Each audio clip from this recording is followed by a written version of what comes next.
Schedule में बहुत सारा के हुआ था, शोला था, स्पीच के बाद बड़ा मुश्किल हो जाएगा, but a bit misfit, I think, but not misfit a lot, and from non-sciences. But sciences at this stage, the stage of research, are altogether, and there is no difference in being rich together at this stage. So I will talk about the mountains of Pakistan scenario of biogeography, agrobiodiversity, and ethnoecology. Here are three terms: biogeography. इस तरह हमने comment में भी कहा कि biogeography का relationship होना चाहिए, और दूसरा इसका agrobiodiversity के साथ चाहे फ्लड चाहे फॉल फिनोमेना से लेके जो क्लाइमेट शिफ्ट है उसका क्या है, और फिर उसमें एंथ्रोपोजेनिक एक्टिविटी जो है उस इकोलॉजी को हमारा एथनिक ग्रुप से वो कैसे चेंज कर लेते हैं. एक बड़ा लंबा प्रेजेंटेशन है, but I will skip some of the slides. This is Swat Valley, just an introduction about the place where I'm born. And this is my village, a small village, Swat Valley. And the objective of this presentation is just to introduce the world's highest mountain system, Himalaya Intercussion Karakoram, in terms of biogeography, agrobiodiversity, and ecology. And what is their importance and how the climate change shift these mountains. These are the contents of this talk. But I will, as I said, I will skip some of the things. I will mainly want to emphasize the plant endemism, because when the climate change happens, it affects the plant, the endemic plants, the plants which can grow only in these mountains or in Pakistan. So, because we have been given the 10 minutes time, this is the geographer know much better. Tropical, subtropical, temperate, and alpine distribution of plants and vegetation over the globe. And then how climate defines the boundaries of vegetation. So in the galaxy of geographer, I'm not going into details, but geography shape botany or shape plants as well. And over the globe, we can read forest types, the global forest types.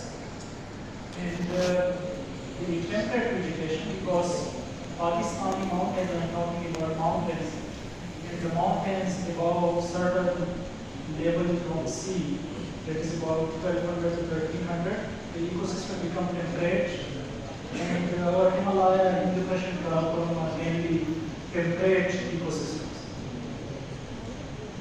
And when we come to Pakistan, everyone knows and everyone tells that we have a different kind of landscape from below sea level up to K2, about 9,000 meters from sea level. And due to that, we have a lot of biodiversity, especially phytodiversity, plant diversity.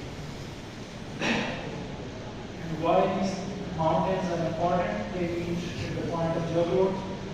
And these are important because due to these mountain systems, the world's highest population, the population of China, Pakistan, and India, this is due to these mountains, because the mountains give rise to water in the form of rivers, and these rivers then give us crops and so on. And you know about Himalaya, Karakoram, and Intercussion, I'm not going to get into detail. But Pakistan is very important because it is on the border, some of its northern areas are on the fault line, on the border of Eurasian and Indian plate, and the geologists know that the region which is the coinciding place of two plates can give rise to different kinds of flora, different kinds of plants. Because in the ancient past, when there was Caspian Sea, so the Eurasian plate from north and or Indian plate from south and combined with the place of Kavan, that is known as Kavan and Eclogite. It give rise to two kinds of flora. One flora from Central Asia and China, and another flora from south, which is subtropical sort of floor. So you know about the Karakoram 500 kilometer length or less. And these are certain glimpses. Some of my PhDs have worked in Karakoram, so these are pictures from one of my PhDs here from Skadu and his research work. And then the Himalayas, you know that the world's largest mountain system on the global is there. And plants are there, and this is the Narangeli, which is the place of my PhD studies.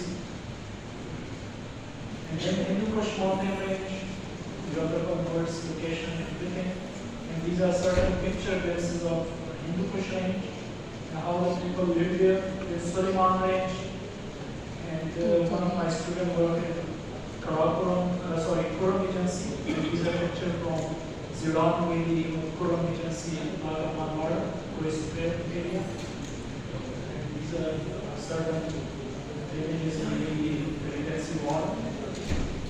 And then I will come to the distribution. We have coastal mangroves, dry tropical forests, subtropical forests, temperate forests, and alpine forests. I will go very rapidly from this slide just to reach to my denizon. And you know that what kind of plants occur in different ecosystems, temperate, tropical, subtropical, temperate, and alpine. And then the total forest cover is 4.8%, which is far below international standards. And then we have some amazing pastures as well in our alpine region. And then I will come to some archaeological findings which tells that the main civilization which happened in Yangtze Valley, Indus Valley, fertile crescent of Mesopotamia, the Nile River, Euphrates, and those areas. And these are the places of plants migration or seed domestication. So the crop domestication started from these areas. And these are our research collaborators and groups. And when we come to the plants, so there are more than 4 plant species in the world. Out of these, about 35,000 are medicinal in nature. And in Asia, there are 6,500 medicinal plants. In Unani, 21,000 plants. And all these climate shifts affect the wild plants alongside the crops as well. So we have to think about the wild plants as well. As I mentioned that I will focus on plant intelligence. Why mountains are important and why Pakistan is important? Pakistan is custodian of 3 largest mountain ranges as I mentioned. And these mountain ranges, when we talk about the phytogeography, so this place, blue color line is Holo-Arctic kingdom in phytogeography. Holo-Arctic kingdom has 64 endemic families of plants. And the tropical kingdom, this yellow color, it includes 36 endemic families of plants, which are not happening in the Holo-Arctic. And Pakistan is the junction place of both kingdoms. There are very few countries of the world which enjoy the nature of 2 kingdom systems. There are 5 kingdom systems. This was devised by a Russian phytogeographer, Saftajan, who made best books, 2 books, one plant taxonomy, another is phytogeography. So Pakistan is part of Paleotropical, and in Paleotropical it has African subkingdom, Surano-Caucasian region, and South Iranian and Sindhian province, and it has unique plants. And similarly, it has Holo-Arctic vegetation or Holo-Arctic flora from Irano-Turanian region of Northern Balochistan, Western Himalayan, and Tibetan province.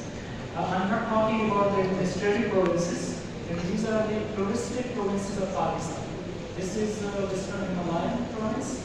This is South Iranian province, North Balochistan province, and this is the Malaysian region near Singapore.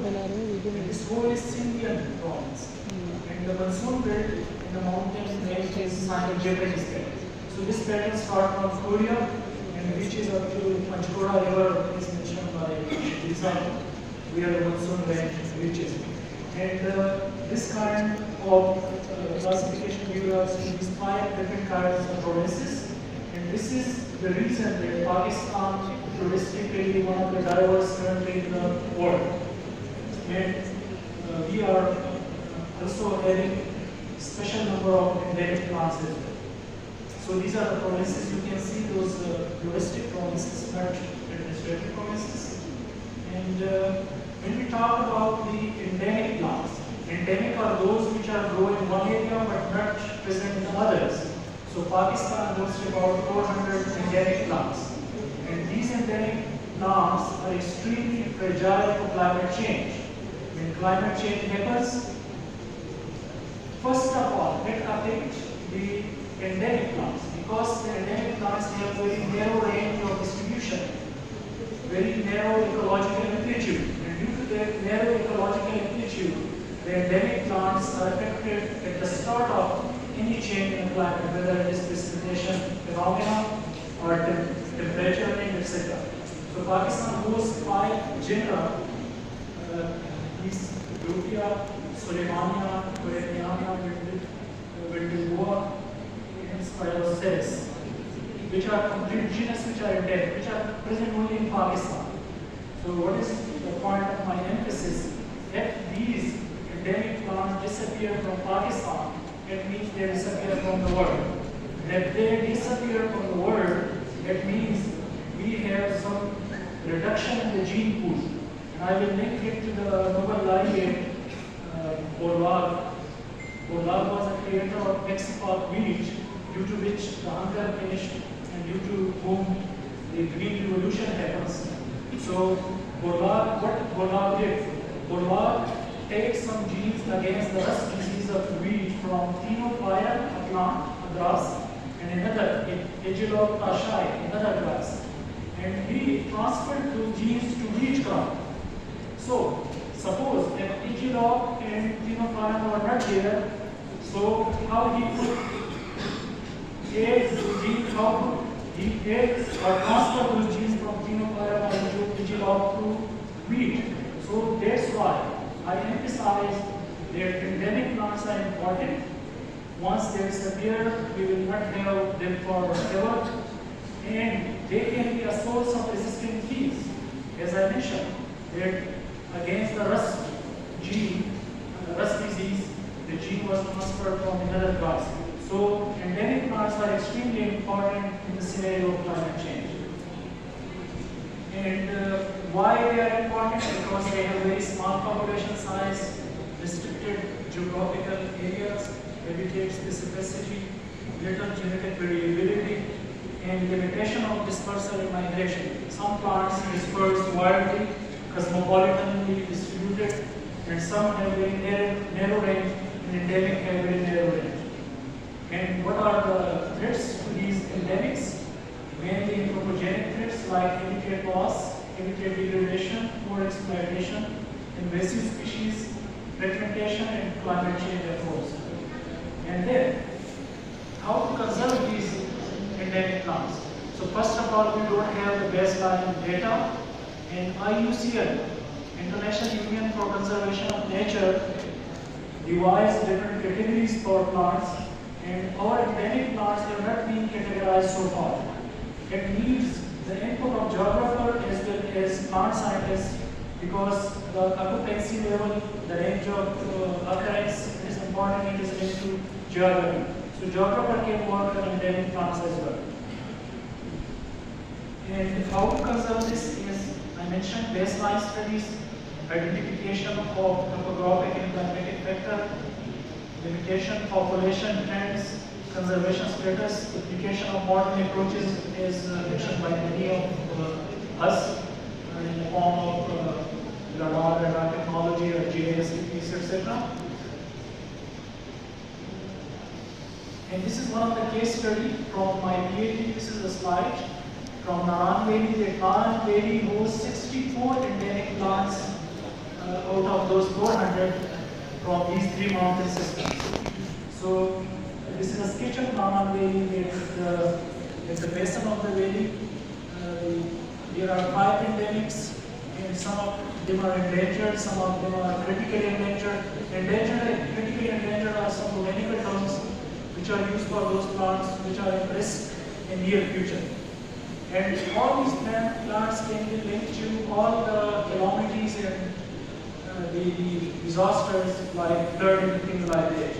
Because not only in those alpine regions, I take the alpine community, the fifth community, there are 8 critically endangered and 19 endemic plants. So the plants are not present in the alpine region. The glaciers start from the first drop of snow over there. So we have to focus on those endemics. And these are the distribution of some of the endemics of Pakistan. For example, these are botanical with different names. The Sodomertensia roalii and its distribution. So it's endemic to Pakistan. You can say that it is distributed only in Hazara and the Kashmir region. So in the whole world, these plants happen in this particular zone of Hazara and Kashmir and not elsewhere. Similarly, Primula hazarika, only in Hazara region. Similarly, Animum falconeri in some region of KP. You can see the distribution in plants. Sodomertensia malcodioides and Swartia comsteni. Swartia comsteni is a plant, medicinal plant, and it is on the list of CITES. CITES is the Convention of International Trade of Endangered Species. You cannot sell out this species from the country. So this is an extremely important species and grow in these mountains. And then these are the issues for exploitation, deforestation, timber collection, and medicinal plants collection, unwise collection that people collect one plant but damage all the nearby plants. And then fodder collection, unwise fodder collection, they cut all the plants. Then formation of dams. Shakilsa has talked about dams, but usually the conservationists are against a lot of their construction because they damage our biodiversity. And then pollution, and then invasive species. You know the Parthenium, you can see in the picture, and this ox-eye daisy. These have taken the habitat of nature plants. And then the agricultural expansion in the mountainous range, the people used to remove snow cover and grow the short season crops. And where we are grazing, you can see that where the snow melts, the grazer reaches. The plants don't have the time to flourish. And you can see the extensive grazing. So there must be some mechanism for alternative grazing, like in developed nations, they graze one mountain 1 year and the others in the next year. But in Pakistan, if you visit any picnic point in Swat, Kalam, Gujarat, and Aram, you can see the huge anthropogenic pressure in the form of grazing, tourists, etc. And then those grazing and all those things give rise to erosion. And when we talk about the erosion, and when we talk about the place in the river flood, it can easily be linked to the anthropogenic activities and the occurrence of plants, and the occurrence of especially those endemic plants, which have very narrow range of distribution. And then in some areas we have the problem of fire. Some human use intentional fire to get wood for timber and or fuel wood and so on. And when we talk about the Himalayas in Karakoram and English, so this is the biodiversity hotspot. There are only few hotspots in the world, and you can see this Hindu-Kush Himalaya region in the hotspot, and 25% of unique flora is present in these mountains. In developing countries where we stand, over here, nowhere, far away, somewhere, no idea, not sure, uncertain, distant, and question mark. And still we haven't taken our rivers there as well. When we will take the rivers? This is the Lalazar in Naram Lake, picnic spot, but it has been damaged by the agricultural extension. And these are some of the wild food. And in the era of shortage of food security, we need to introduce some wild food in our food system as well. and which can come from these mountains. And we have river systems, the best river system. I'm not going to detail, just going through the slides. And our beautiful lakes. So we have the potential of tourism as well. And our bridges, and you are familiar with those. There are these canal systems or fruits. But what will happen when Sanaullah Sahib was telling about the pollution in the plastic and the sewage water? What will be the food safety apart from food security? Scientists are working very extensively, especially plant scientists, agriculture, related scientists, to work on the food shortage and food security. But now there is a big issue of food safety, that we are having contamination of food. This is the pass between Upper Bir and Swat. And this is the, I'm not interested in my picture, I'm interested in the plant. This is Polymus feliciana. And this plant due to a viral disease only few individuals. Less than 10,000 in Pakistan now. And this is extremely important plant because it is used in a lot of medicines against the high cholesterol receptors. This is my research group, my students at Quaid-e-Azam University, PhD and MPhil. And thank you so much.